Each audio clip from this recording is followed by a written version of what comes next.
Hello दोस्तों, welcome back your channel digital affairs. दोस्तों, पिछली वीडियो में हमने बात किया था डिजिटल के बारे में, तो आज हम बात करेंगे डिजिटल डाटा के बारे में कि डिजिटल डाटा होता क्या है और ये वर्क कैसे करता है, इसके टेक्नोलॉजी के बारे में, ये कितनी स्पीड से वर्क करता है और बहुत कुछ जानेंगे। पर फ्रेंड्स, डिजिटल डाटा के बारे में जानने से पहले हमें डाटा के बारे में जानना पड़ेगा। तो आज आइए जानते हैं डाटा क्या होता है। फिर देखिए, ये डाटा है कि आप किसी भी रिप्रेजेंट करते हैं फैक्ट और कॉन्सेप्ट को, किसी भी इंस्ट्रक्शन को एक फॉर्मलाइज्ड मैनर में, जो कि आराम से कम्युनिकेट करने में और इंटरप्रेट करने में आसान होता है। फ्रेंड्स, डाटा इंफॉर्मेशन के ऊपर से बेस्ड होगा। तो अब दोस्तों, ये कहाँ वर्ड आ गया कि इंफॉर्मेशन के बारे में आइए जानते हैं। इंफॉर्मेशन वो होती जो ऑर्गेनाइज और क्लासिफाइड डाटा होता है, जो कि रिसीवर के लिए उसका कोई मीनिंगफुल इम्पोर्टेंस होता है। तो उसके बाद इसी से कोई एक्शन परफॉर्म किए जाते हैं। तो गाइस, आसान भाषा में समझते हैं। जैसे पॉवर्टी को मान लीजिए गवर्नमेंट को ख़त्म करना है, कोई स्कीम गवर्नमेंट उनके लिए ला रही है, पर पॉवर्टी को कौन किसके अंदर, गरीबी के अंदर आ रहा है, इसका डिस्ट्रीब्यूशन करने के लिए एक प्रॉपर डाटा चाहिए। लेकिन जब डाटा ही नहीं रहेगा तो लोग कैसे वर्क करेंगे, कहाँ किसको क्या देना है। इंडस्ट्री में देखिए, जैसे इंडस्ट्री को मान लीजिए हमें सेटअप करना है, इंडस्ट्री को सेटअप करना है यहाँ पे, और लेकिन गवर्नमेंट के पास डाटा नहीं है और गवर्नमेंट यहाँ सेटअप कर दे तो दोस्तों बहुत सी दिक्कत होगी। जैसे कि अभी ट्रांसपोर्ट की ही दिक्कत हो जाएगी। और उसके बाद दोस्तों फिर स्पेस लॉन्च पैड जैसे बनाए जाते हैं, अब यहाँ बनाए स्पेस लॉन्च पैड को यहाँ होते हैं जनरली, लेकिन अगर हम यहाँ कर दें तो यहाँ हमारे पास बहुत बड़ी समस्या आ जाएगी। और दोस्तों, इसको आसान भाषा में अगर हमको समझना है तो जैसे मान लीजिए कि आपका ये घर है, ठीक है, आप इस घर से जा रहे हैं अपने ऑफिस में या फिर अपने घर से अपने खेत में काम करने के लिए जा रहे हैं, पर आपको क्या हो जब आपका ये रास्ता ही ना पता चले कि हमें, और या फिर हमें जाना कहाँ है यही ना पता चले, तो आप क्या करेंगे? जनरली आप किसी ऐसी जगह पहुंच जाएंगे जहां आप नहीं जानते हैं, या फिर आप किसी गड्ढे में गिर जाएंगे। फ्रेंड्स, आप समझ रहे हैं ना कि डाटा हमारे लिए कितना इम्पोर्टेंट है, क्योंकि प्रॉपर अगर हमारे पास डाटा रहता है तो काम फास्ट, स्मूथ और एक्यूरेट होता है। आइए जानते हैं डाटा कितने प्रकार। डाटा जनरली दो प्रकार के होते हैं, प्राइमरी डाटा, सेकेंडरी डाटा।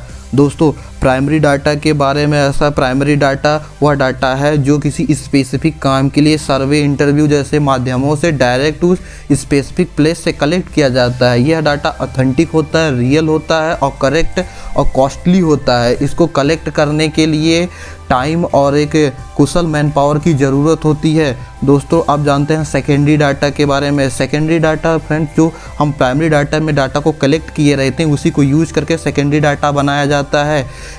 यह डाटा बनाने इजी होता है, उतना कॉस्टली नहीं होता, पर ये रियल नहीं होता और गारंटेड एक्यूरेसी नहीं देता, क्योंकि ये दूसरों के डाटा पर बेस्ड होता है। अब दोस्तों, आइए बात करते हैं कि डाटा किस टाइप से कैसे कैसे कलेक्ट किए जाते हैं। फर्स्ट दोस्तों, जैसे कल्चरल और जियोग्राफिकल डाटा। दोस्तों, जैसे पर्वतों पहाड़ों का डाटा, कौन कितना ऊंचा है, कितना बड़ा है, इसका डाटा रखा जाता है।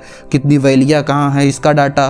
दोस्तों, उसके बाद नदियों का डाटा, कौन कितनी लंबी नदी है, छोटी नदी कैसे, खारे पानी की नदी कौन कहाँ, इन सब का डाटा कई तरह के यूज किए जाते हैं। फिर दोस्तों आता है फॉरेस्ट डाटा, उसमें कितने जंगल हैं, कितने वाइल्ड लाइफ सेंचुरी हैं, किस प्रकार के वन पाए जाते हैं, कैसे पौधे पाए जाते हैं, ये सब। उसके बाद और कितने पेड़ कैसे पाए जाते हैं। फिर आता है sir transport data. Transportation data में हम जैसे कि हवाई जहाज़ों का पता करते हैं, सवारियों के बेटर के लिए, किसी कंट्री का कितना भी हवाई नेटवर्क है और कितना इम्प्रूव करना है, बहुत ही स्मूथ हो जाता है ट्रैवल। उसके बाद दोस्तों, जैसे ट्रेनों को, हम ट्रेनों का डाटा रखते हैं, इंडिया की लाइफ लाइन है ट्रेन। उसके बाद से बसों का, ट्रकों का, इन सब का ट्रांसपोर्टेशन डाटा। उसके बाद दोस्तों आता है statistical data, financial data, cultural data, scientific data, और फिर आता है नेचुरल डाटा। उसके बाद फिर दोस्तों स्टैटिक्स में देखा जाए तो डाटा दो तरह के होते हैं, एक क्वांटिटेटिव डाटा होता है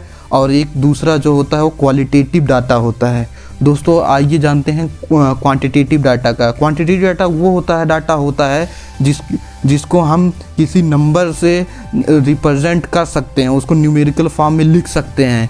जैसे कि दोस्तों कोई पीपल, कितने पीपल हैं या कितने लोग हैं, 10 डॉग हैं, 15 डॉग हैं।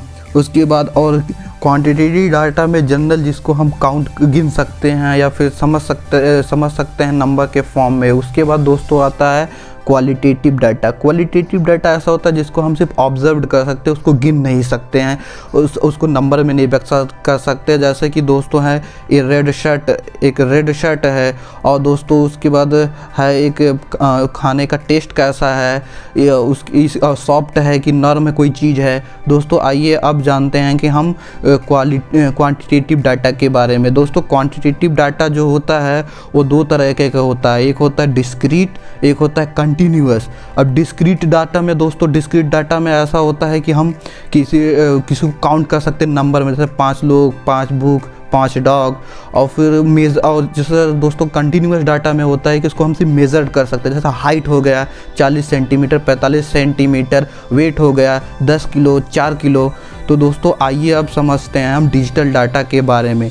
Digital data is data that represent other forms of data using specific machine language system that is represented by various technology. जो कि जिस डाटा को हम स्टोर किए रहते हैं, पहले से ही रखे रहते हैं किसी भी सर्वे और सबके द्वारा, दोस्तों उसी को ये अदर डिजिटल फॉर्म में एक कन्वर्ट करके हमको अपने समझ के फिर हमको दिखाता है, जो कि कंप्यूटर जैसी डिवाइसों से हमें इसका पता चलता है। उसके बाद दोस्तों ये बाइनरी पर बेस्ड होता है। उम्मीद है दोस्तों कि आपको कुछ समझ में आया होगा कि डिजिटल डाटा के बारे में। मिलते हैं अगली वीडियो में, जहां हम आपको बात करेंगे बाइनरी नंबर के बारे में और डिजिटल डाटा के वर्किंग फंक्शन के बारे में। Thank you.